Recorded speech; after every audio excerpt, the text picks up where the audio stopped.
Graphical presentation of data. A graph in a chart representing the quantitative variation of changes of a variable itself or quantitative changes of variable in comparison with those of another variable or variables in pictorial or diagrammatic form. Ang graphical presentation of data, a graph kung usa ka pamaagi na magpakita sa impormasyon pinaagi sa hulagway nga nagpakita sa kausaban sa usa ka variable o pagtan-aw sa kausaban sa mga variable kumpara uban kini nga variable pinaagi sa graph.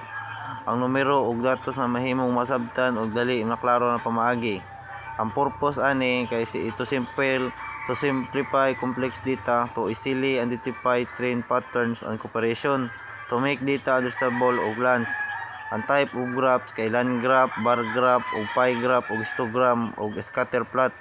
Ang advantage ani kay dali ra masabtan ang data ug visual presentation of values, highlights kay significant of outliers.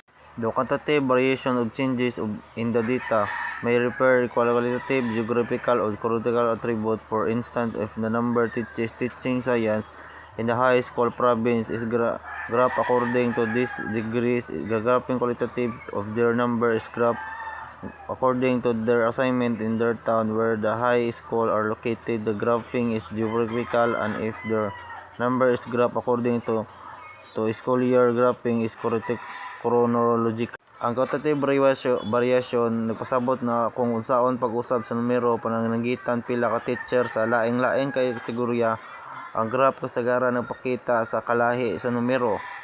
Ang berto lain-laing katibot kung ang graph na pwede nato i-recognize sa database lain-laing kinaiya. Qualitative based sa kalidad sa kategorya nga numero. Ang example ani pila ka teacher based sa ilang degree, bachelor, master o doctorate. Ang kategorya mao ang degree o ang numero nga mga pila ka teacher ang matag degree. Geographical based sa lokasyon. Example ani pila ka teacher sa lain-laing lungsod o syudad. Ang graph nagpakita pila ka teacher ang naa sa matag lugar. Chronological oras ug tuig based sa panahon o school year. Example ani pila ka teacher kada school year. Ang graph nga nagpakita sa usab numero sa panahon. Purpose of graphing. The purpose of graphing is to present the variation changes of relationship of data in most attractive appeal in effective way in the convincing way.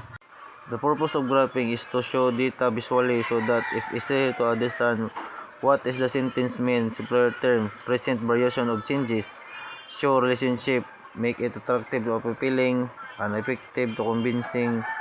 A good graph quickly communicate the message. It can be convince someone a trend or pattern without reading long explanation. Advantage of graphic method.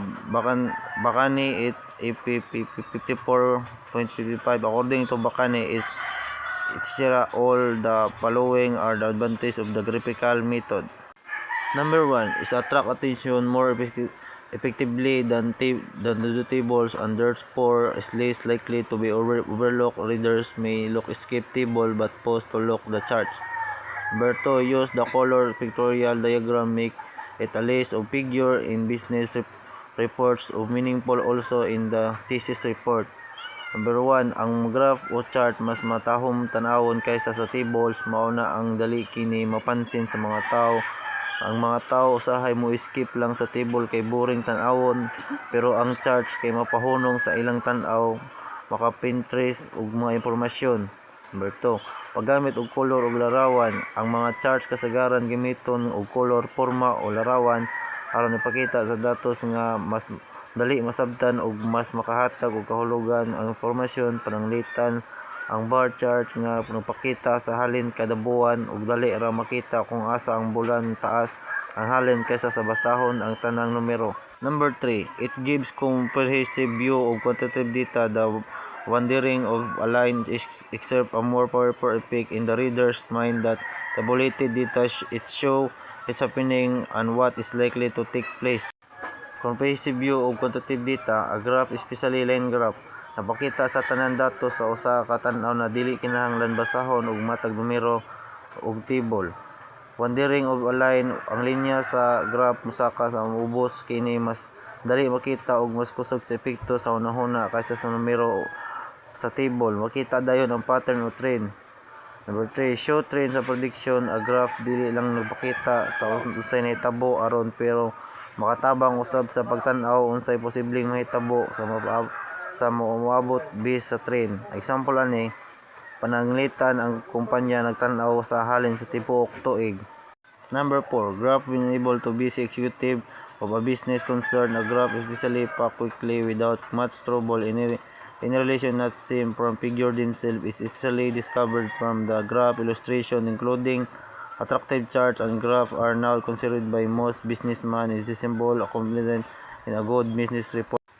Ang graph makatabang sa mga busy nga negosyante nga dali ra masabtan ang importante nga impormasyon imbis nga tan-awon ang taas-taas nga listahan sa numero. Makita dayon nila ang pattern sa trend ug relation o datos sa pinaagi sa graph sa nindot nga ang nindot nga chart graph mapahimo sa report nga mas klaro ug mas ayon sabton mas daghang negosyante karon magtan-aw niini importante sa ilang report. Example ani, pananglitan gusto sa usa ka kumpanya na ipakita ang ilang monthly sales sa usa ka tuig imbis nga ilista lang ang numero sa January 10,000, February 12,000, Marso 15,000. Himuon nila og line graph sa graph dali ra makita ang pagtaas sa sales sa kada buwan. Makita dayon executive kung asa ang taas ug ubos nga sales ang trend nga tibuok tuig imbis tan-awon nila ang matag numero. Number 5, their general usefulness lies in efficacy. They add the representation of numerical data.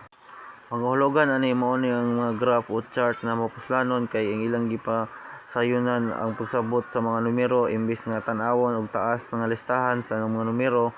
Ang graph magpakita dayon sa trend, comparison ug pattern sa sayon dali ra pamaagi ang illegal general usefulness. Mauna ang mopasimple sa komplikadong datos aron dali ra masabtan sa tawo. Pananglitan kung ang sales sa usa ka kumpanya kada buwan mao ni ang Enero 50,000, Pebrero 60,000, Marso 55,000. Kung tanawon sa table makita nimo ang numero pero kung himuon og line graph dali ra makita ang misaka ang sales gikan sa Enero ngadto sa Pebrero ug medyo na og sa Marso. Kay mao ni pasabot sa simplicity sa paggamit sa graph. Conclusion, graphical presentation of data is an effective way to present numerical information, variation, and relation in a clear, attractive, and easily understandable manner. By using visual elements such as lines, color, and charts, graph captures attention, simplify complex data, and help readers, especially busy executives, quickly grasp essential insight that may not be obvious in table. Overall, graph enhance comprehension, communication, and decision making, and making them an understandable tools in business, research, and other fields. And that's all. Thank you for listening.